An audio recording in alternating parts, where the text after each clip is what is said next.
Right. I don't know which one's which. Um, Push number one. it's off. Oh, it is. My bad. It's all good. Hit number one. Give it a second.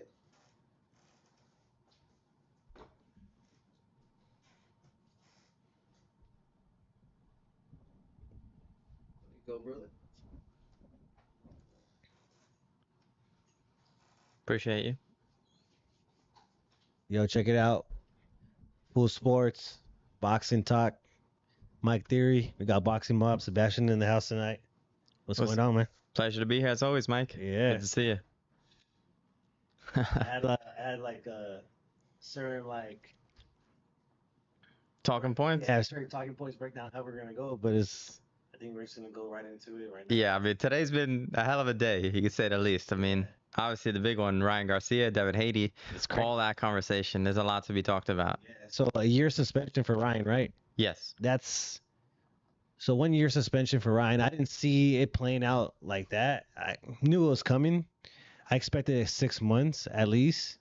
The fines were kind of like I didn't expect like the bit like 1.1 million fine, maybe Yeah. like the fine towards like athletic commission.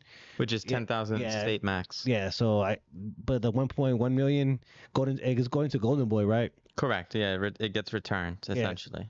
And then I think they said Devin might get a percentage of that. Yeah, to be agreed upon. And then obviously the big one, it being changed to a no contest. Yes. So now Devin Haney's undefeated again. Yeah, I mean, He got what he wanted, right? yeah, I mean, I don't know. It's a weird situation though, because obviously like a lot of people are criticizing him for Yeah. crying wolf. I guess I'll refrain from the other term that a lot of people are saying, but crying wolf, obviously, because you know it's one of those things where he just snitched his way to get this whole thing changed, you know, and it doesn't look great regardless. Okay. It's like when you go back to the conversation of when he used to be called the email champion, he never really earned anything or deserved it. Same thing in this situation. I mean, It's kind of like your younger brother or sister going and telling on you, and then they say, okay, yeah, 100%. and then you keep going and keep going and keep until eventually the parents come out and Yeah. spank you on Look, the hand. somebody had to save the day for him. That's Yeah. essentially what happened here, and it doesn't take away from the fact that what happened in the ring, he got beat brutally. Bad. Yeah. Like, he even said it himself. Like when you go in the ring like that, and you always have that potential of having a career-ending moment. Exactly. And he's taking a year off too. He's coming out and saying that he's gonna take a year off and family, friends, and go on vacation. Yo, after a beating like that, yeah, you need to take. It's almost like a knockout, right? I've heard a lot of mixed things, you know, from a lot of fighters. They've told me off the record, some of them, that yes, he needs at least a year off. For sure. About a year, 6 months to a year after beating like that. I mean, look, go back to Errol Spence. Errol Spence has fought what, July 29th of 2023? Yes. So nearly a year ago, and we still don't know when he's going to fight again. No. But that's okay, because obviously he got beat brutally in a Yeah. fight like that, and it takes a lot off you. It Yeah. takes a huge toll on you. And Devin's in the same boat. Yeah, usually when you get knocked out, you're automatically put on notice. Like you can't fight for at least a minimum of 6 months. And a lot of fighters say that they'd rather. I mean, I'd rather not either, obviously, Yeah. but they'd rather get knocked out just like that, Mhm. as opposed to get beat down, you know, from round one to the end, because it's just a long-standing suffering from that whole distance that you go, Yeah. and it takes a greater toll on your body and everything, psychologically as well. Yeah, imagine like the swelling of your brain getting like beat. Like he was not. That fight should have been stopped in the 7th round. Yeah, Like I agree. it should have been stopped. So technically it was a knockout. And then you come back and you continue to get beat. Like it's just that type of beating is I don't think either guy has handled the situation properly, though. What I mean by that is, like, Ryan, I would have probably done a press conference or be a little bit more serious about the situation, Yeah. you know, talk to your lawyers, of course, and draft a statement and do a press release ahead of any of this stuff that happened, right? Because maybe you could mitigate a little bit the repercussions, right, with the New York State Athletic Commission, Yeah. as opposed to what happened today. And then Devin, I don't know. I mean, it's one of those approaches where you were talking about, like somebody else came to save the day for you, and it doesn't look good. Like, all right, you got to change to a no contest, but at the end of the day, it doesn't erase anything from all our minds that you got beat, and it's a loss. Yeah, and then especially with boxing history, like it's gonna go down. You got beat that day, no matter what your record It'll never says. be forgotten. No matter what your record said, anytime you come back and fight, that's gonna be the storyline. That's what's gonna be talked about. And I don't know. And if he's taking the year off, he said he's taking a year. He's gonna come back and he wants a rematch. They're all wishy-washy though, because Devin tweeted a couple days ago, right, about he's gonna take 2 years off, and then the next tweet was, "I'm ready." Quote, "I'm ready to get back in the mix." And then today it's like, "I'm gonna take a year off." The latter is the only one that I agree with. Take the year off. Mhm. You know, recuperate a little But bit. don't come back and fight and try to get a rematch with Ryan Garcia because No. that's the worst thing you can do. Correct. You come back after waiting the year, you You need a tune-up. and then you come back and fight Ryan and you get smoked again. Yeah. You're done. Look, I mean, just thinking to recent fights, Rocha, when he got beat by Santillan, he took, which was the right move, Mhm. he took what was called an easy fight against Fred Lawson next, I believe, right? Yes. You know, test out, see what you got left in the tank, see how that last loss affected you. And he did the right thing. Giovanni Santillan just got beat by Brian Norman in brutal fashion as well. We don't know what's next for him, but I would like to think he would do the same thing. Take a nice tune-up, see what you got left in the tank after beating like that. Devin should do the same. Yeah. Caleb Plant hasn't fought since getting beat by Benavidez. That was just a brutal fight. Yeah. So Definitely not to the same impact as Devin or No. all that, but yeah, I saw Plant out there during Tank Martin fight week, and he's always out there. I mean, I give him a lot of credit for He's al- showing up. he's always out at the fights and getting to some type of mess. Yeah, but that's what I like about Caleb Yeah, Plant, though. I know. He's the type of guy who he's bark, but he also bites. You know what I mean? It's not just the opposite, which a lot of other people is just all bark, no bite. Yeah. He's about business. Oh yeah, he stands on his business. He stands on his word, and he's not gonna let anybody. It seems like everybody's just always throwing shots at him and trying to pick on him, and he doesn't let it. He doesn't let For it good fly. reason, though. He comes to fight. And Yeah. I heard something interesting during Tank versus Martin fight week that it was just an interesting conversation about Caleb Plant. James Toney was saying to the group right there that Caleb Plant should move up to 175. He thinks that he can be a light heavyweight champion, and also that he feels that Caleb has been weight draining himself at 168. And Caleb agreed. I mean, without saying it, he was nodding his head and, you know, kind of Yeah. just like, you know, intrigued by the thought of it, and Yeah. it seemed like he was thinking about it. It's interesting. I mean, for somebody, a legend like that, to say that about him. Yeah. And yeah, maybe he's right. I mean, maybe that's something interesting, because I was always thinking like next steps for him would be, obviously, you need somewhat of a big fight. There's a name that I like. It's high risk, low reward, just because he's not a massive name, or at least doesn't bring a lot to the table. David Morrell at 175. That's a scary fight. It's a scary fight, but if anyone does not fear itself, it's Caleb Plant. Yeah. That's a scary fight. I'm looking at the 168 landscape, and what makes sense with like there's Munguia, there's Berlanga, Yeah. who else? Andrade. There's like been talks about him fighting Andrade. Those are all like good fights for him. Yeah, Munguia's locked up. Berlanga obviously still gonna be waiting on the Canelo. See what happens with the IBF situation. Andrade's fight would be the best. They both lost the last fights to Benavidez. Yeah, I mean it's same situation though. It's like Yeah, but he's just Demetrius, high risk, very little reward. I mean, he doesn't sell. He doesn't bring much to the table. Unfortunately, I think he's a very solid fighter, very unpredictable, very awkward style to fight, uncomfortable to be honest. yes. So it's high risk, low reward. I mean, again, just thinking from the business side of things. Yes, I see that too. But he needs somebody with some type of name, and yeah, he's not gonna draw a lot of attention, but it's at least in the rankings or like getting if he wins that fight, moves on to the next one. Correct. Then it just gets him back on track because he has 2 losses in a row. Correct. So The one- get him back on track. David Morrell, that's even more scary. Yeah. And moving up to 175 to fight. Well, David Morrell already has a 175. Yeah, he's going to 175. Yeah. So he's chasing Benavidez. Of course. Yeah. Somebody's always chasing someone. Benavidez is chasing Canelo. Morrell's chasing Benavidez. It's the same thing all over again. And swinging into the Benavidez, what did you think about his performance? I mean, look, obviously he talked the talk in the fight week and leading into it. Obviously, it's a history that Vosdick, they sparred multiple times, and Benavidez beat the living hell out of him many times in sparring. But sparring is one thing, and a Yeah. fight is something different. And Gvozdyk is part of that legendary Ukrainian, Olympic team. He's a tough fighter. Obviously, yeah, he's older. He's 37, but he's tough. And I mean, when he took his shirt off and everything, I don't think anyone expected that. He looked ripped at 37, like better than in previous fights, to be honest. And muscles don't win fight, doesn't mean a lot. But when he stepped into the ring and they actually fought, and I was there for that fight, yes, it was a little bit lackluster from David Benavidez. Yes.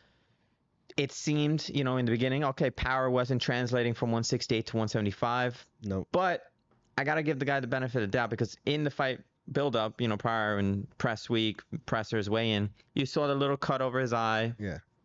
And then after the fight, he did mention that he didn't give any excuses before, but after he said that he tore something in his hand and he was injured. Look, I got to give the guy the benefit of the doubt. Why would he lie about that? It's a small sample size, one fight at 175. Do you think he actually hurt his hand prior, or he hurt it in the fight? Either or. I mean, I do believe he hurt himself. He has no reason to lie. David's been very straightforward. I like his father. The whole team are very nice and just honest. As a matter of fact, they're very blunt, obviously. So no reason to lie. I think he was hurt, and that's why I can't judge or decide, did the power translate or not? Because it's one fight, small sample size. What's next to come will decide if that's true or not.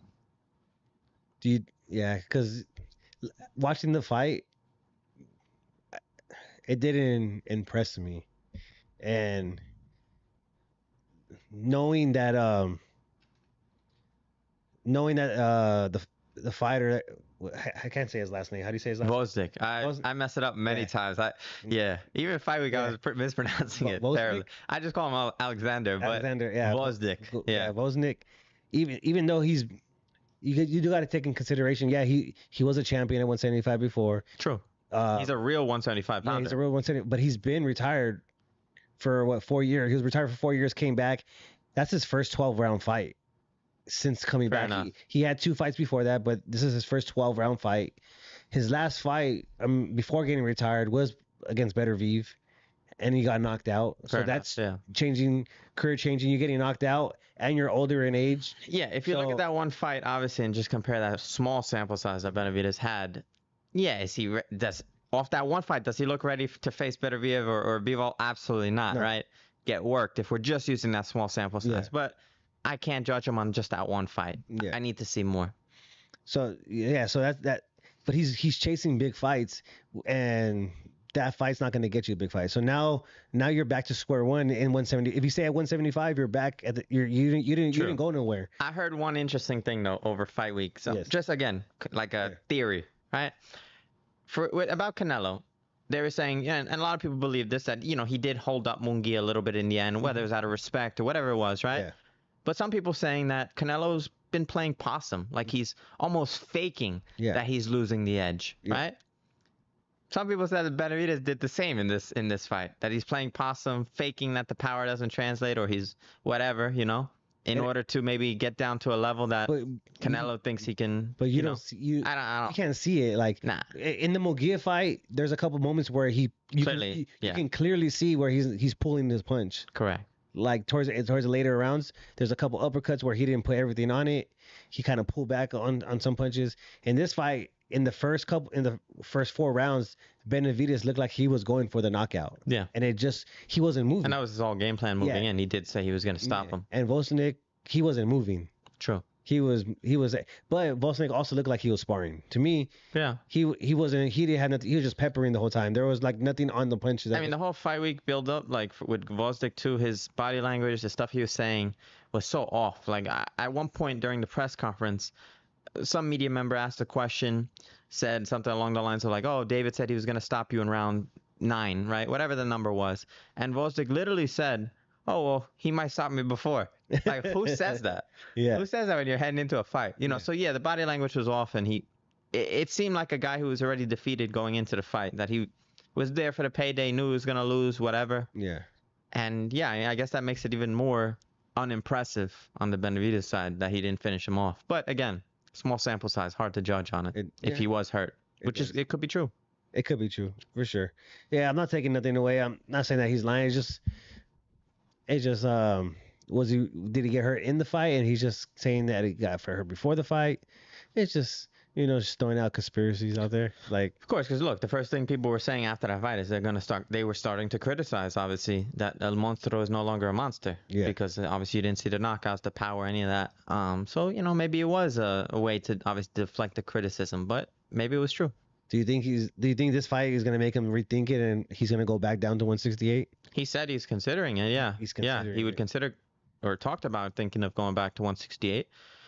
Again, David Benavidez weight bullies himself to get down to 168. He's Yeah. a stronger, bigger guy at 168. So, yeah, it makes sense why he is a monster down there and has the power. And Yeah. obviously, he's a heavy-handed guy, obviously. But it helps when you can obviously be the bigger and weight drain yourself to obviously hurt the other guys. Yeah, For sure. 175, everybody's already big. If you make It's everybody's a level already big. playing field at that And point. if you're able to make the weight, you're able to make the weight. That's okay. So that's a normal competitive advantage to have. Yeah, that's if you part- can do it, do it. That's part of the game.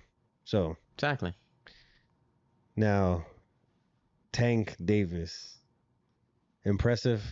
There's a lot of conversations out of that one, right? Like Yeah. with Tank Davis. Okay, yeah. Being on site in Vegas for that, the 100th fight at the MGM, historic, fight week and everything. Tank Davis is definitely a face of boxing. Yeah. He brings out the crowd. There were so many NFL players. Like I ran into Kawhi Leonard, NBA. I ran into Chase Young from the NFL, Michael Parsons. Like all the athletes and stars were there. I mean, it was a real spectacle because of Tank Davis. For sure. So he's definitely a face of boxing. I don't think he's the face of boxing for some reasons that I'll explain. But the fight itself was good. I mean, the first couple rounds, I thought Frank swept it. The first couple rounds, first three maybe. Yeah. Frank had a good game plan going in. I thought his best game plan and strategy was stick and move, right? You can out muscle, sure, but you're not going to have more power and get into a phone booth with Tank Davis. You're not going to win that. So stick and move was the best option. But then eventually, Tank started being more aggressive, walking him down. And Tank's a slow starter. We know that. Yes. Started walking him down, pinning him to the corner. And then also there was a point where started changing in like round 5 where Tank was cutting off the ring and forcing Frank Martin to move towards the sides that Tank wanted him to move. Yeah. And that's when it was pretty much game over. It was inevitable that a knockout was coming at that point. Do you think Frank started gassing out?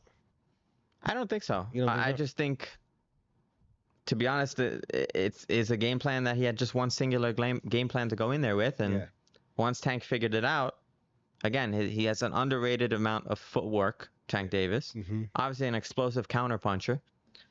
It's just a hard man to beat. Yeah. And unless you can fight on your back foot against Tank Davis, Which I didn't really see Frank do that much. Which is like a Shakur Stevenson type Correct. of fighter. So they are, I know we'll get into that later, but that's the type of fighter he is. But I still think Frank gave a great performance, and to be honest, I think Frank beats a lot of the guys in that division still. Oh, for sure. Yeah. Frank looked really good, honestly. And he's going to come back from this fight for sure. Yeah. He's going to come back better. He's going to come back and he's going to probably go on a winning streak because of the fight. Because he let, and it's not that hard to do because Tank is very smart out there and he knows exactly what he's doing. And you can hear his corner they're telling Tank, hey, he's doing exactly what we thought. Well, we knew he was going to do. He's going to move. Yeah. He's going to move.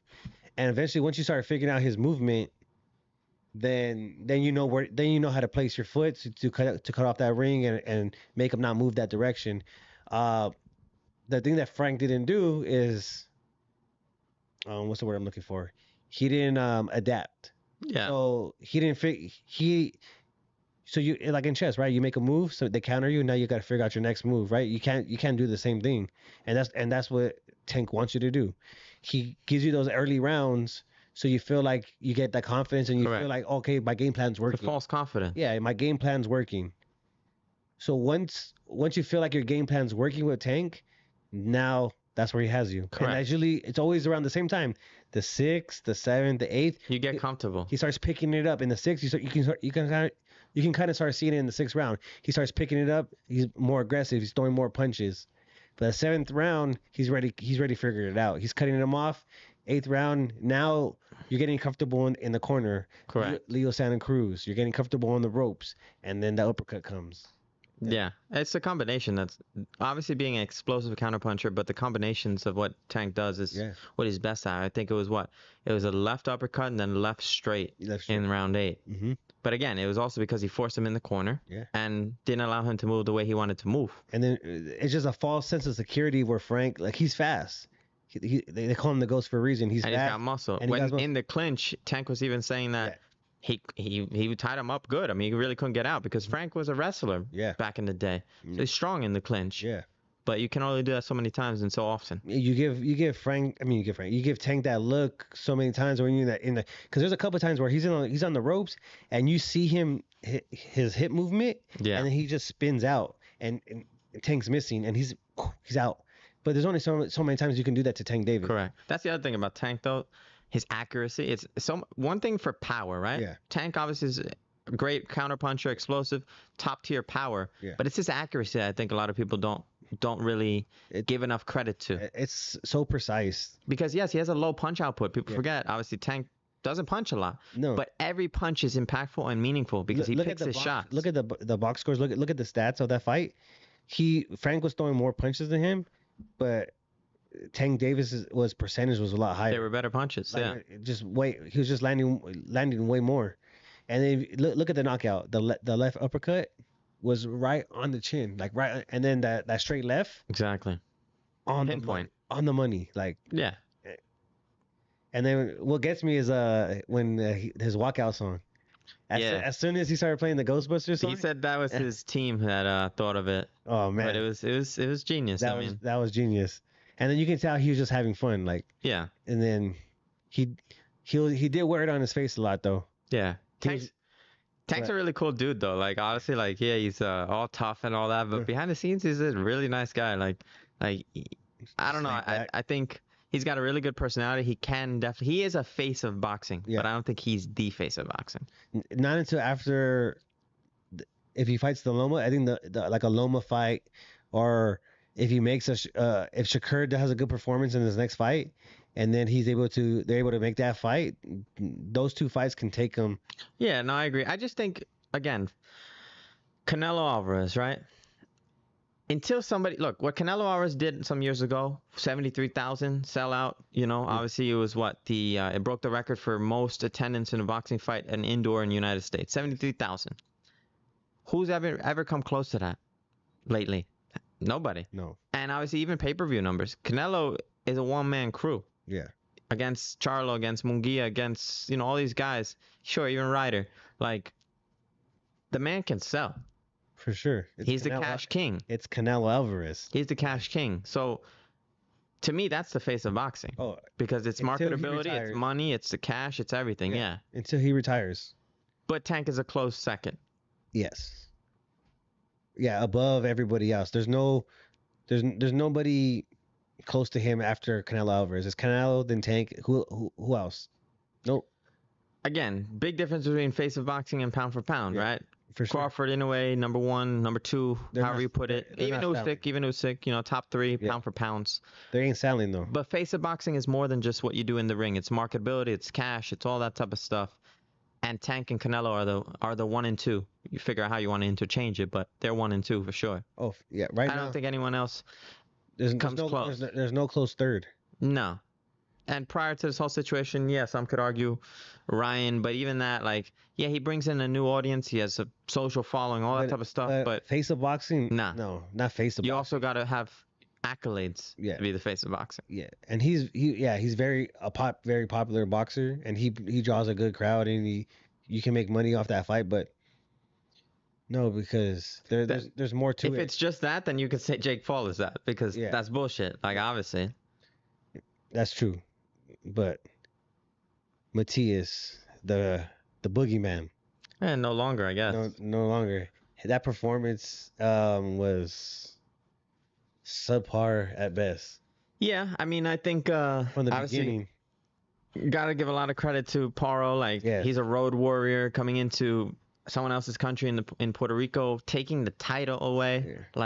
And the way he did it, he dominated. Yeah, I think Matias maybe had a couple seconds I think I forget what round it was, where he threw a combination. It's like, okay, that looks like he's turning it around, and then after that combination, nothing. The thing with Paro and Matias, obviously, Matias has relentless, aggressive pressure. Paro just withstood it all. Yeah. And he was very simple. A lot of effective 1-2s, to be honest, to keep off Matias. He just boxed him and moved his feet. That's it. Like basic Simple. boxing, simple boxing, and that's what Which works. exposed Matias very much to the general audience, obviously. And what I mean by expose him is, it made him seem no longer this dangerous boogeyman. Like, and it separates them. You're gonna separate. You separate the fighters. Like you have Tank Davis, where before, as he continues to fight, you notice like, okay, like he actually knows how to box, and his IQ, his ring IQ is off the charts. yeah. And then you kind of see it like he's not just power. But then you take like the Matias, the Liam Paro fight, that shows you that Matias is just all power. Yeah, it's maybe one-dimensional, you could say. All But power and strength and heart. Like he's not. That's it. the thing with Matias, why I've always felt he was a boogeyman, was not so much for the skills, right? To your point, yes, obviously immense power and forward aggression and relentless pressure.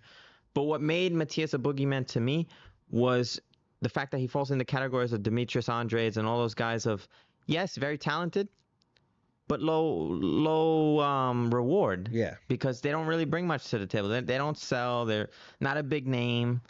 No. Unfortunately, it's a high risk and low reward type of fighter. That's why he was a boogeyman. Oh, and it got to him. I feel like. Yeah, fair enough. I feel like for me, Matias, I feel like the fame got to him. Like, and it he is Puerto Rico's star. Like, it's not Xander, it's not Berlanga. Like, Matias is legit compared to the rest. But him making that fight in Puerto Rico, the walkout, It's huge. it made him. I feel like it got to him, and in that ring, he just felt like everything that everybody said about him in interviews. Like nobody wants to fight Matias. Nobody wants this because he's the boogeyman. They're scared of getting knocked out. All those got to him. If you saw the walkout, he took forever. Yeah. He soaked it all in, which is cool. Like enjoy your moment, but when you're in the ring, turn it on. Exactly. Because I've seen him fight live before, and it was two different people. Yeah, the lights got to him, maybe. Yeah, I feel like it did because he's standing on the side of the ring singing, and like he felt like he thought he was a reggaeton star, and he wasn't there to box. He was there to freaking perform. I'm looking at him like, dude, like, okay, calm down, bro. Like, you got a fight coming on. Which is why, like, I give Paro a lot of credit because obviously, massive underdog. People really slept on him. Yeah. Nobody paid attention to. I mean, we knew who he was going into it, but a lot of casuals obviously didn't really care or know who he was, and I understand why. Yeah. But now he holds all the cards. He went to somebody else's backyard, beat the hell out of him, took the belt. To be honest, Paro is in a similar situation that Kambosos was in 2021 against Teofimo. Not the same win, obviously, but I just mean being Australian. Now he holds the belt, and he said himself he's going to go back to his home country, and he's going to put on the big fights there. He's no longer a road warrior. He has the belt, he holds the cards, and it's all going back to Australia now. What's next for Matias? What's next for Liam Paro? Like, same thing with Matias. I think you need it wasn't a bad beatdown. I just mean you need a confidence booster. You need something to get a win on the column again. So something simple, to be honest. I don't think you. I mean, at the end of the day, maybe he could get the big names after this because now the big names are looking at him as do you run he's it back? defeated. Do you run it back with Paro? Yes, you can, sure, but it's going to be in Australia. Yeah. Matias has to be willing to go over there now. Do you think he's willing to go out there and try to get his belt I back? don't see why not. I mean, I've never seen Matias, fear any, obstacle or situation like that. So I don't see why he wouldn't go there. I think that would make the most sense for either fighter because after that performance, it's going to be hard for Paro to get a fight, like a big name, because of what just happened. Yeah. So it's going to be like, do I risk my belt like a Teofimo or a Cruz? Cruz maybe. Cruz I could see doing it. Cruz is down, yeah. Cruz is down for anything, yeah. But I feel like Cruz wouldn't be down for that because he is looking for a big fight. Fair enough. He is looking for something to build. He's been building the momentum since the Tank loss. His star grew, and he's been building off of that. So that the Rolly fight was just an addition to like building. True. Now, what's next for him? Does he go back to 135 and try to get another fight over there? Does he stay at 140 and try and defend his belt and like kind of try to build his name at 140?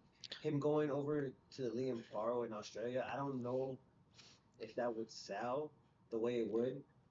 I mean, It's a good fight because then he becomes unified. I think it would solely because, I mean, look at how Tim Tszyu, right, obviously talks about being his appreciation for the Mexican boxing, right? Yes.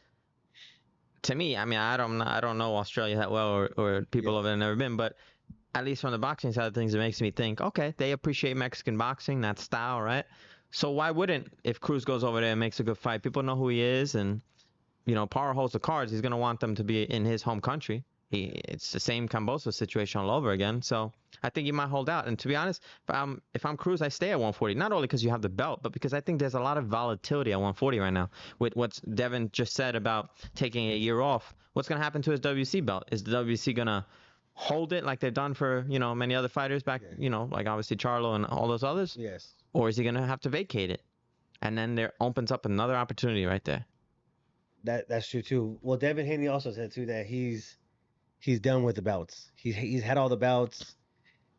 I mean, we could have told you that. You lost, bro. Like, even if you held the belt because Ryan didn't make weight, sure, but you lost, bro. Yeah. That's it. Like, So yeah. you got to earn that again. So now Devin Haney's taking a little bit of page out of Ryan Garcia's book, right?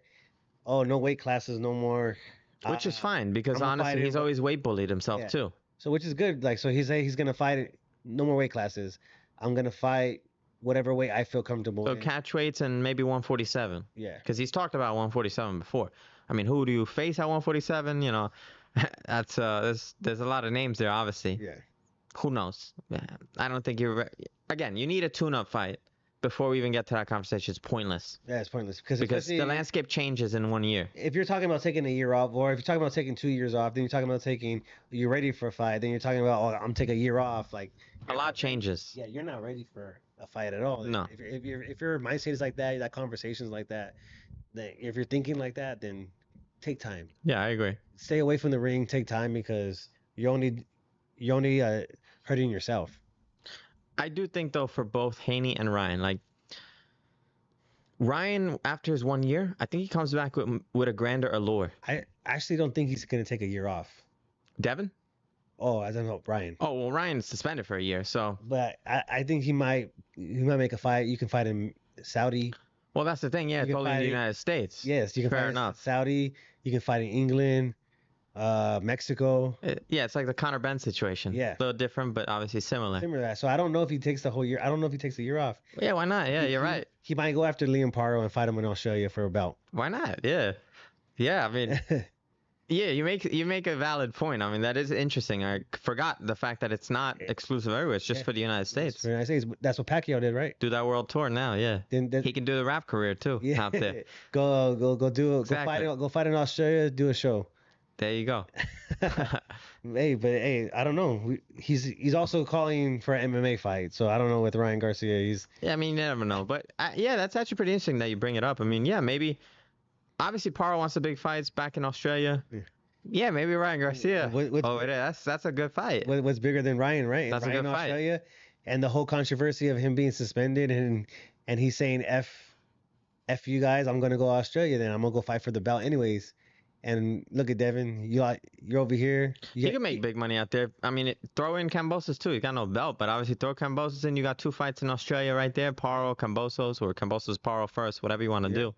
Yeah, fair enough. Make Cambosis versus whoever. It doesn't even Duarte versus Cambosis. Exactly, yeah. Why not? Like just a random fight in Australia, but it would sell. Ryan Garcia versus Liam Paro. Yeah, I saw the numbers when Devin went over there, so yeah, it'll sell. There was before all this craziness went out. There was that tweet that Oscar De La Hoya made about Virgil Ortiz versus Ryan Garcia at Cowboy Stadium.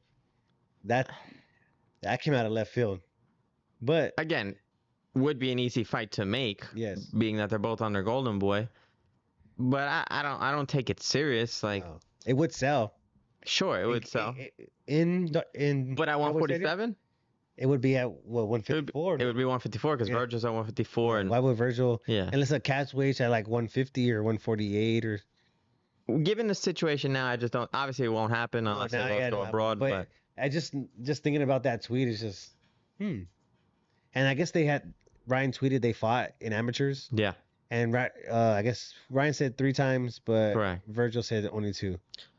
But Look, at the end of the day, even with this situation prior or after, Ryan Garcia is a certain cash king as well in some capacity, and any fighter within the realm of his weight would want to fight him without a doubt. oh, for sure. And I'm sure Ryan holds the cards even though he holds no belts. Yes.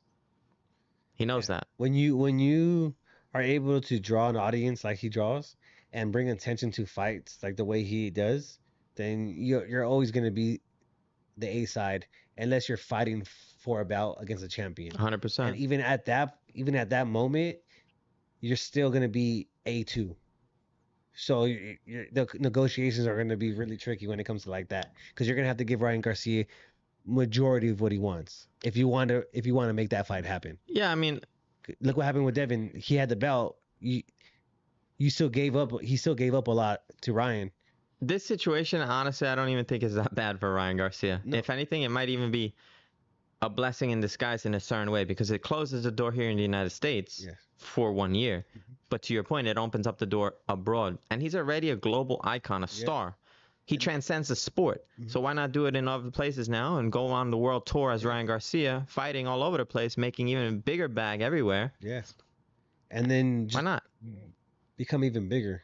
So now when that year ends, that you come back to the United States and you make a fight happen, it's gonna be huge. I agree. Because it's gonna be like now you have a headline.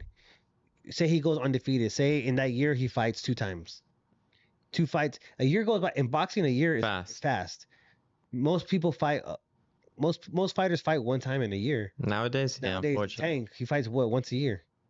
So once a year. So if you have 2 fights in that year, which is kind of unlikely with Ryan, he fights 1 time. The price got to be right. Simple as that. So he goes fights 1 time or say 2 times and he's undefeated, knockouts. Now he comes back to the United States, makes the fight happen. Yeah. Scenario, right? He comes back. The headlines is Ryan knocks out this guy. Now he's his first fight back in the United States after suspension, after beating Devin Haney. Then like you have all these storylines, and then of course with Ryan with his wave with his words, that's a big fight. Whoever he's fighting, I agree. It doesn't even matter who the B doesn't side even is. matter. No, and if it comes back and he fights a big name like a Teofimo or a Virgil Ortiz or somebody along those lines, like a big name, the rematch with Devin Haney, his first fight back, like that's a bit. Those are really big fights, Yeah. and that changes the whole spectrum of boxing again. I think he already has a good Ryan has a good relationship out in Saudi Arabia with Turki Al Sheikh and Riyadh Season and all that. So, yeah, I could very much see him obviously expanding his global reign over there testing it and getting the money. Yeah, the only thing about that is Oscar De La Hoya working with Yeah, that's Sheikh. the one thing. Because Oscar De La Hoya already had made comments about him making big fights in LA, the August 3rd card, and so Yeah, it is a little strange that obviously Oscar and Golden Boy are the only ones really excluded from that whole Riyadh season. yes. Both over there and the one over here in the United States. So yeah, I mean it does complicate things. Obviously Ryan is tied to Golden Boy, so that's the only knows? complication that I do see, but which means he could be put on the show for the whole year. yeah. Yeah. Unless Golden Boy wants to make a fight in Mexico. I mean, anything's possible. Yeah. Oh. Again, it all has to be about money. It's business. What makes sense? Now, what is next for Caleb Plant? What's next? Yeah, what's next for Caleb Plant? There's like, I want to see him fight. I think, to be honest, in a weird way, also the ball is in his court. And what I mean by that is like, you see him at all these events. Yeah, he's doing everything right. Doing everything right. He's defending his woman. He's saying the right things. He's involved himself with Ryan Garcia in that obviously conversation, but it just draws more attention towards him. And he's been the good guy in all this conversation. So he's still a big name. He still has got obviously a lot of skills. Yeah. Question is, I just now think back to the James Toney thing of like, all right, do you continue at 168, face somebody over there, or test it at 175? Do you think he's big enough to move up to 175? He looks like it, yeah. He looks like it? Yeah. I never seen. I think I always saw him. Maybe just because that's where he's fought. I just see him at the 160. He drains himself at 168, 100%. Oh, for sure. You can see when he flexes he has a big back. Like yeah, He's a big dude. Pause. But No Diddy, yeah. But I don't know. 170. Yeah, it made sense for like David Morales to go up or Benavidez to move up to 175. I feel like 168 was a good weight for him, but I don't know. It's kind of interesting. Thing is, it all depends on what he wants, right? Yeah. Whether it's money, whether it's titles, whatever it may be. Look, at 168 right now, doesn't look like titles are going to happen anytime soon. If Canelo's got them all locked up, you fought him already, obviously. You got the money there, right? Really think about it. For Caleb Plant at 168, you fought for both things already. You fought for the money. Yep. You got the biggest bag possible at 168 in facing Canelo, and you fought for the titles. All of them are locked up. There's no bigger opponent to make money on off than Canelo now, No. which you already fought. So who else? What other value is there for you at 168? Is there maybe a greater value at 175 for you? That's for him to calculate. Yeah. But that's what I'm thinking, at least. Makes sense. It does make sense, but I don't know. It just seems a lot. It's a jump because It's a big jump, and also then you have like the top dogs over there are yeah, all those very guys come good. down from even greater weights. Yeah, so so they're even bigger and they're really really good. fair enough. Like, yeah. You have Bevo and Better Vive, like those. Yeah. No. All right. Don't stay with those guys. Yeah. Yeah. Those are monsters. No. like, No. Those are real monsters, not the Mexican monster. Those are real monsters, and both completely different fighters, was completely great at what they do. You have an actual brawler, and then you have a real technical boxer. And I don't know. I feel like after 2 losses, moving up to 175, it's a big task. Yeah. It's a whole different weight. 168 does make more sense. That's where That's where he is. He needs a win before making a big jump like that. So the Andrade fight. I know, like we had Berlanga is the best one. Berlanga's the best one because they have history and they have a storyline. They've been going at it, so it does make the sense. But if Berlanga's gonna sit out and wait for Canelo, then I think Andrade would be like a good fight. Like, fair enough. It'll be a good fight, a good name. They both lost to Benavidez, so it's kind of like That's the problem. There's so many variables. Like, yeah, I'm sure Caleb Plant is probably looking at the IBF situation with Canelo and William Scola. It's like, I hope it does happen because then Berlanga's off the table because he's gonna have to wait. And is he gonna wait? Yeah. Who knows? So yeah, then he gets the Berlanga fight, and you saw, I think it was I forget, Canelo Munguia week where the two of them were brawling, calling each other names and stuff. So there's good build up there. It could happen. Yeah, It could happen. that would do well. Also, speaking of the Canelo and Skulls situation, supposedly William Skulls like promoter says like they already like agreed to something, so it's talk. But if that happens, I'll be disappointed. Yeah. Like I don't want to see that. I really don't want to see that fight. No, I get it. I don't think anyone in this world, I mean, maybe not even William Skull's mother wants to see that fight. Like, there's no value in that fight, no allure for anyone, No, right? nothing. Except William Skull. Yeah. That's the only one who wins here. Yeah. But, yeah, I mean, one, does the IBF enforce it? That's another question. Because obviously public demand is screaming at you, telling you nobody wants to see this fight. Yes. So do they enforce it?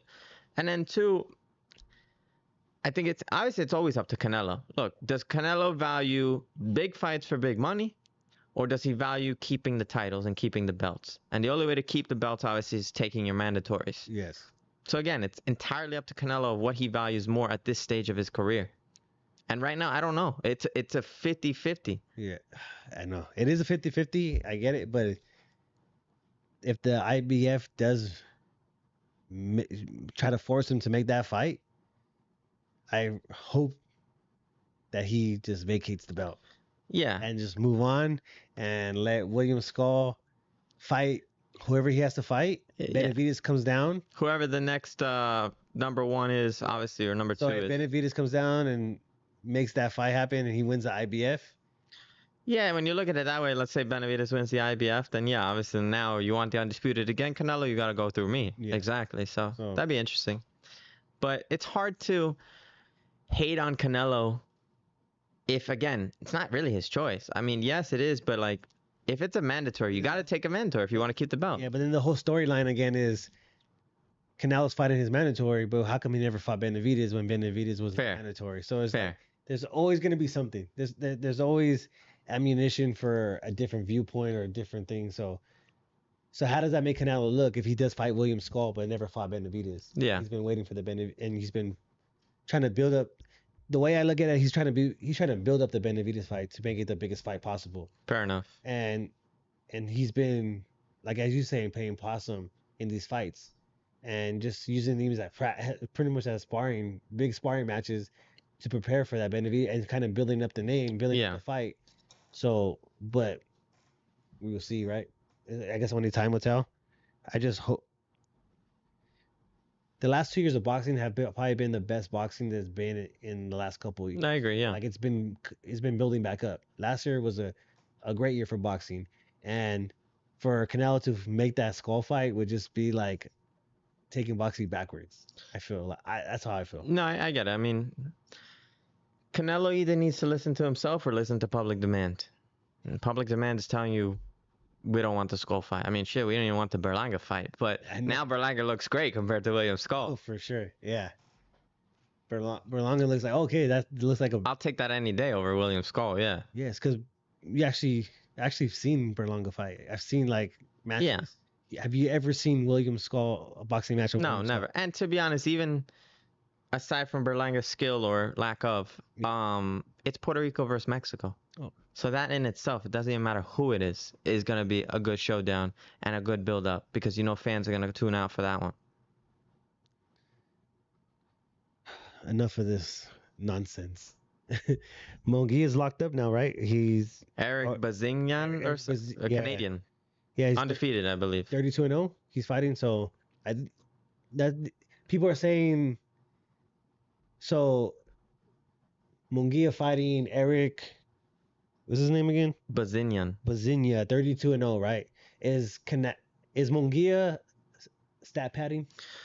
See, honestly, I'm 50-50 on this one, and I'll give you both points, and I'm not mad at either one. I'm not mad at Munguia taking this fight if it is true, because look, he just came off a loss. He got beat. He got worked. Yeah. This is still a confidence-boosting tune-up in his eyes against a formidable, highly ranked opponent. Yes, maybe a lot of us has not seen Eric Bazignan, right? I've never seen him. I don't even know how to pronounce his name. Yeah. Unfortunately, sorry, Eric. But it's respectable. I get why he would take a fight like this. You got to bounce back after a loss. That's okay. For sure. But at the same time, I also feel on the flip side, you got to carry the momentum after a Canelo fight. Yeah. You just fought Canelo, and now you're stepping down to Eric Bazignan. Yeah. No disrespect, Eric. No. Like, you got to do better than this. Yeah. There's bigger names out there. Why not Berlanga? Yeah. Right? Yeah. I mean, there's bigger names that you can carry on that momentum after Canelo that Jaime Munguia could have taken. But I understand. I'm not mad at it, honestly. There is bigger fights. Caleb Plant's sitting right there. Yeah. That would, in my eyes, Munguia coming off of a loss and fighting Caleb Plant. Caleb Plant's risky, though. Risky, but Caleb Plant's lost 2 in a row. Yeah. He has a name. Caleb Plant has a name because he fought Canelo. And because he's pops out everywhere. He's at every event, getting into some type of activity, good or bad, defending the honor of his family. That's a perfect fight because now Plant needs a comeback fight. You're off a loss. You need a comeback fight. The storyline is there. You got 2 great fighters. One has really good defense. The one has knockout power, not known for defense. And 2 guys that are actually going to fight. Yeah. So is Munguia stat padding? No, he's not. I don't think so. He's not stat padding. He's fighting a top 10 ranked top 10 fighter, Eric Bazignan. He's ranked top 10. In all sanctioning bodies. Yeah. He's 32-0. So he's not stat padding. Is that the fight that I would have made? No. But and there's many variables behind the scenes that we just don't know. I mean, again, I would have loved to seen him against Berlanga next, the Mexico versus Puerto Rico rivalry, Munguia versus Berlanga. But I mean, I'm just speculating here. Obviously, if the IBF is doing this conversation with William Skull, Berlanga's probably waiting and waiting and waiting. Yeah. And Munguia and his team are probably like, nah, we're not waiting for Berlanga. Like, we want to keep that momentum going, not be on the shelf. So they took a fight. So I get it. I mean, there's so many variables here we just don't know. So I'm not mad either way. Yeah, and that's why I'm leaning towards Plant, and also I'm very biased with Plant. Like I like him a lot, and I respect him a lot. Yeah. Likewise. Yeah. Yeah, so it was like, and I like Munguia. I've been watching him for a long time, and I've seen him live a gang of times already. So like, I felt like that's a good fight for both of them, and that's a 50-50 fight. In my eyes, that fight can go either way. Mugia Berlanga? Yeah, no, Merlinga, well, Oh, Plant. Munguia Plant. Yeah. That's a 50-50 fight. Nah, I agree with that. Yeah. Yeah, so because of you don't know how Plant's gonna come back really because he's got knocked out by Canelo. He was doing really good against Benavidez until he just couldn't carry the weight. Yeah. Like he couldn't carry the weight of Benavidez. He just tired her down because of the weight.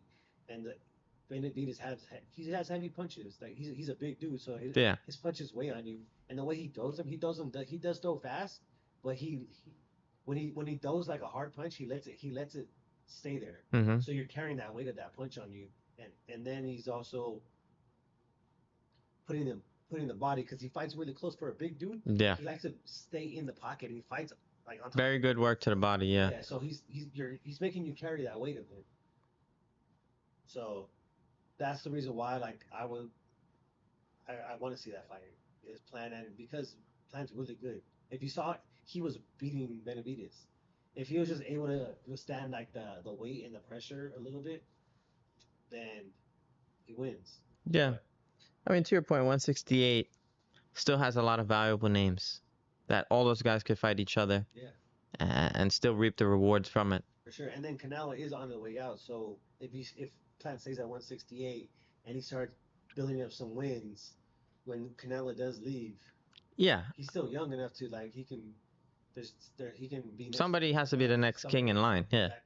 So that's what they're preparing Munguia for. I think so too. Yeah. Obviously, a lot of things got to work on still, but I thought it was still a valiant effort. He actually came to fight against Canelo, unlike that bullshit with Charlo. So. And then if you've seen Munguia fight in the past before going to Freddie Roach, he's made it vast improvement. Yeah. It's a complete jump. Like it's crazy. So that's one thing too. That if he would have waited a little bit longer for the Canelo fight, maybe he would have done a little bit better. But you can't pass an opportunity like that. No. Canelo. So yeah. Now into some other fun activities. Mario Barrios is a champion now. That's pretty cool. Yeah, no, I'm happy for him. I think he's always been a very respectable guy. Yeah, he's come to fight like, you know, one of those names that maybe has never really gotten the respect he deserves, but happy to see it. Yeah. Yeah. So what's next now? He's at 147, champion at 147. If you hold the belt, look, at the end of the day, and it's a valuable belt, WBC belt, obviously, the one that a lot of people want. It's the green one. So I think, given where Mario Barrios is in his age, his career, and just the trajectory that's remaining, I wouldn't blame him if he really holds out and picks and chooses, cherry picks in essence, the right fight for him, financially, you know, against a big name, whatever it may be that he values. I'm okay with that. He deserves it at this point of his career. And something where he knows they can at least try to defend it. I agree. Yeah. Because you're given the belt because of Crawford moving up. Yeah. And now let's pick and choose, try to get a good fight, good name, and somewhere where you can possibly win and defend that. And I was a little surprised by it because also when the WC made that announcement, they said, yeah, Terrence Crawford will be champion in recess, and he is champion in recess until he decides that he's either going to stay at 154 or return to 147 after his August 3rd fight. Yeah. Unless I missed something, I didn't hear Terrence Crawford say definitively he's going to stay at 154. I haven't heard that. So I'm a little surprised they jumped the gun on that. But, you know, I mean, at the end of the day, I didn't think Crawford was going to come back to 147, to be honest. I don't think so. But all contingent on what happens to Madrimov. A lot of people with the Madrimov fight, like, people don't know Madrimov. He doesn't have that name, but dude's tough. Like, he's undefeated. Yeah, like, dude is tough. Those Uzbeks are rough. Yeah. So anything's possible. It is. They're kind of building Crawford up, like saying they're setting him up for something special, try to get undisputed again. But if he wins, that's just him preparing for Canelo. I think if he's trying to chase that Canelo fight as well, because you're going up to 154. You have that fight at 154. you get used to that weight. You're acclimating your body Yeah, towards they- it little by little. Little by little moving up. Because those guys who jump multiple weight classes from one fight to the next, it has a negative impact a lot of times. I like what Crawford is doing if that is his plan, gradually getting there. Yeah, you can kind of see it. Yeah. And you familiar with Jake Paul versus Mike Perry? I'm disappointed in the fight. Obviously, look, to be honest, yeah, it's the Mike Tyson thing. It's cool to see Mike Tyson back in the ring, and that's all interesting and all that. It's an entertainment spectacle. Yeah, don't get me wrong. Well, that fight's canceled now. Yeah, I don't want to. Like, in a weird way, I'm kind of happy because Yeah. honestly, like, I don't want to see 58, 59, 60-year-old Yeah. Mike Tyson get in a ring. He walks slow. He's got issues. Like, I don't want to see that. That's But gonna now- be sad because I think back to 2020 when Holyfield fought Vitor Belfort. Oh yeah. Honestly, I was so sad watching that because you don't want to see your childhood legend Yep. go out like that. I'm not saying that would have happened to Mike, but I'm just saying, like, You never know. I don't want to see that. No. But now Jake Paul's fighting Mike Perry. To be honest, I didn't care at all about the Jake Paul fight to begin with. Yeah. Neither do I care about the Mike Perry one. Yeah. To be honest, I'm more disappointed in the fact that the co-main event, Amanda Serrano and Katie Taylor, Yeah. Katie Taylor, I don't know what happened, injury or whatever it may be, is out of that fight. And now now Amanda's fighting somebody else. Oh, I didn't know that. That, to me, even Yeah. before for the Jake Tyson Paul, that was a fight as a boxing purist. That's the fight I want to see. I wanted to see that rematch so bad. Was Katie Taylor out for the? She just came out, or she was already out when they had the Tyson fight? No, I don't know. It was somewhere in between. Somewhere in between. I think it was after Mike Tyson, situation pulled out, whatever, that this happened. Oh. It's somewhere in between. Because is that their second time or third time? This would be the rematch, yeah. Second Their time, right? second time. Yeah. The last one was Where Serrano April of 2021, I think, or 2022, sorry. that one's where Serrano got robbed. No. Yeah, look, I don't know. I mean, I was there. I was on the apron. I was ringside for that fight. Round 5, Amanda had Katie ready to go. Like, again, 3 minutes would have made the difference. Yes. And I interviewed Amanda in New York a couple months ago, and she was telling me ahead of this fight that Katie said purposely she didn't want the 3 minutes. She didn't explain why. Obviously, she didn't have to. I mean, it's obvious. Like, even in that fight years ago, if there was 30 seconds more, a minute more, Yes. Amanda would have knocked her out. And I think Katie knows that.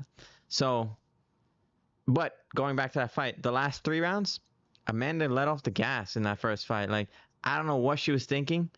She lost that fight on her own. Yeah. Because those last 3 rounds, Katie outworked her. And that's what won it for her. So it was a close contested fight. I mean, I just think in the rematch, Amanda has more power. She's the momentum is on her side. Katie's obviously lost since the Serrano fight. Yes. So I think Amanda beats her convincingly in the rematch, even with 2 minutes. Yeah, I'm a big fan of Serrano. So, and Same. I felt like she won that first fight. I thought so too, but I mean, again, home field advantage. It was a matchroom card. I mean, all speculation here, but it is boxing. it is boxing. It is Exactly. boxing, so it's A lot of politics. not surprising. No. Now, I got a question. Who has the best chin in the game Right now? right now? The best chin in the game right now. That's tough. Like, I don't know if I could pinpoint one person. Who do you say? I have to say Canelo. Fair. Right now, Canelo. He's never been knocked down. Yeah, fair enough. Up until Crawford's been knocked down. yeah. Benavidez been knocked down.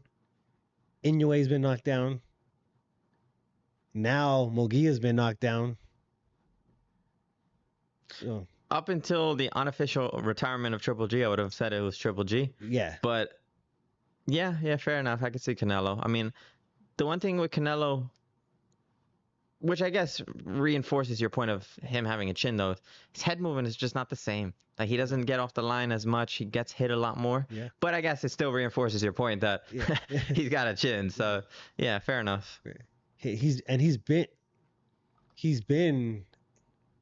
a true pound for pound fighter. He's I agree. all up to 175. Didn't get knocked down at 175. Fought Kovalov, fought Bivol, and got beat up by Bivol. Yeah. Still didn't go down. So, when these guys go and talk about they're gonna knock out Canelo, like Benavidez and all these guys, like you got to prove that. Yeah, nobody not- has come close. Well, somebody has come close, but Yeah, yeah, close. Yeah, exactly. There's a the- big difference. the slip. Yeah, exactly. The slip, the infamous slip, but it's not. He's never been knocked out. No, yeah, fair enough. Now, that was my. Got anything else you want to talk about? I think, yeah, I mean, just moving forward, we got Teofimo next week against Steve Claggett. Again, I think Teofimo, yeah, you say what you want about the fight, Mhm. but Teofimo deserves a quote unquote easy fight. No fight's easy, but he's been in some battles, bro. Like he's taken the tough fights. Yes. I'm not mad that he has a little fight like this. So it's gonna be Especially cool. if nobody's stepping up. That's the other thing. Like, yeah. you're nobody's stepping up, and he's the champion. So if somebody does want to fight him and they're not agreeing to the terms, like he has the belt. He's a lineal champion as well. True. So Right now at 140, looking at everything, we have what? WBA is Pitbull Cruz. WBO is Teofimo. Teofimo. IBF is Liam Paro. And WBC is Devin Haney still. Yeah. Of those four champions right now, yeah. Of those four right now, I still think Teofimo's the best of the bunch. In terms of who can go who has towards the undisputed route, yes, Teofimo has the highest upside. If Teofimo is focused, That's the thing. if when he's focused and he's like in it, nobody's beating him. Because Teofimo looks exceptional against elite opponents, Yes. and yet against subpar opponents, for some reason, Yes. he looks average. Now, again, speculation on it is like against a Jermaine Ortiz fight. People saying, "Oh, Teofimo doesn't know how to cut off the ring." Yeah. The dude knows how to cut off the ring. I just think, again, speculation. I think Teofimo gets bored in there when he faces somebody who So, doesn't come to fight or is people watch under the his fight, yeah. People watch the fight and then they forget what he did to Lomachenko. They forget what he did to Josh Taylor. Exactly. Like, he beat the guy. Elite He beat performances. the guy that beat the guy. Like he's technically the man at 140. I agree. The lineal champion. He beat Josh Taylor, even though yes, Josh Taylor lost to Kentrow, Yeah. but that would be in a good fight too. Fimo versus Catterall? Catterall. Yeah. Yeah. Or now go to Australia and go unify. I think against Teofimo Paro. can clean up all the belts very easily. Teofimo, yeah. His hardest fight would be against Cruz, just because of the stylistically. Cruz is a pressure fighter. But Teo's good on the back foot. He is good on the back foot, and he has power. Yeah. So and he's fast. His side movement is really good. So off the back foot, moving side to side, like he's really, Especially against a guy who has a high guard and walks in. Mhm. He's using blinders already with his Yeah. gloves up there. So yeah. And he likes to throw that jump hook. Yeah. So he's moving off the back foot with a jump hook. I think he can get around that guard. I agree. So, but I think Cruz will be the toughest fight, just because it's gonna take a lot to put Cruz away. Yeah. I obviously whatever happens with WC and Devin Haney's belt, I would like to think that obviously he's gonna vacate it, because if he is taking the year off, then give it up, bro. Like that's it. You lost it already. Let's Devin Haney vacate that belt and let's have a tournament of champions. The top, the ones that hold the belt now, and then whoever's the interim WBC, like he can join in, and they do a round robin. The winner of the little tournament gets the WBC. That's the one thing I like about 140 though. It seems like everybody fights everybody. Nobody's scared of anyone, especially now. Once Subriel Matias lost, but yeah. But and then what about we got Shakur Stevenson, right? July 6th. Yeah. Artem, whatever his last name is, yes. This is a do or die performance for him. Yeah, he's got to show a little bit more. He has to show. He has to go there and put pressure on and fight. His movement is crazy. He's takes one step back. His one step back is like 5 steps. Yeah. It's so fast, but he's not. You don't need to go out there to win. You're not going out there to win. You need to go out there and win.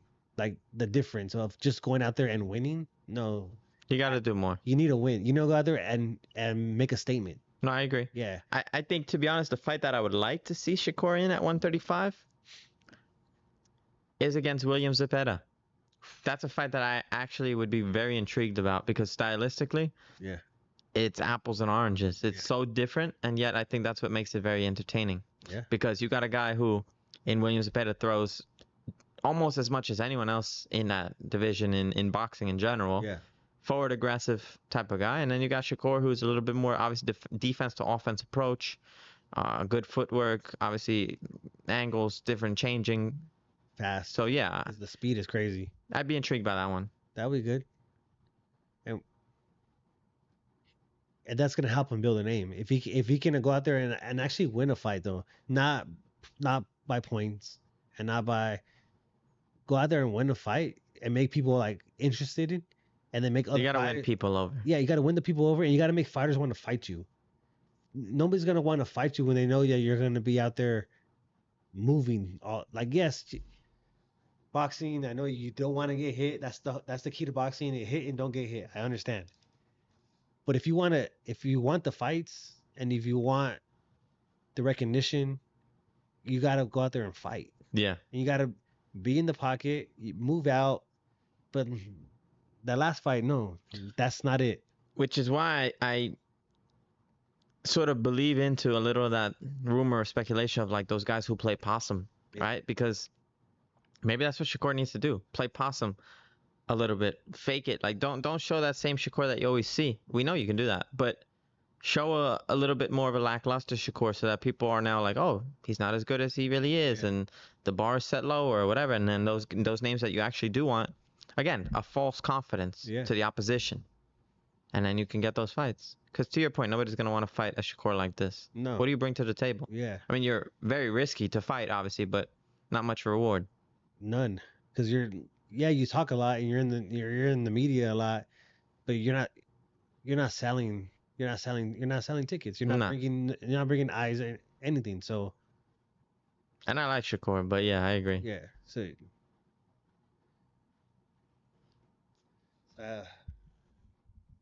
Aside from that, yeah, I mean, there's not much else. Like, we got Williams Zepeda versus Cabrera, Teofimo. Aside from that, I think it's a little bit of a quiet period in terms of we've had really big fights as of late. Yes. Obviously, Inoue's, Canelo's, Garcia's, Haney's, Tanks. It's a little bit of a quiet period moving forward now until we get some big announcements. But yeah, the big one to look at is August 3rd right now. Yeah. That's the big one. And besides that, Fury, we got Fury Usyk rematches. Yeah. I don't know. Fury. I don't remember the date. Was it November? I think it's November. I think. We'll see if Fury can make it to there. Yeah. He was out on him. You gotta watch out out for on those his poles. feet. Yeah, in a different way. You gotta watch out for those poles. Yeah, exactly. But I get it. You gotta blow off some steam. That's how they do it out there. Yeah. Oh, that's hilarious. Oh man, and that's pretty much it right now, right? It's quiet right now. I mean, what's Anthony Joshua? I think Dubois supposedly, right? Dubois. It's cool. Big fight in the UK. I was hoping he fought Parker. Yeah, that would be a good one. I was hoping he fought Parker. I feel like Parker deserves it. Hardest working heavyweight right now. Yeah, fair enough. Yeah.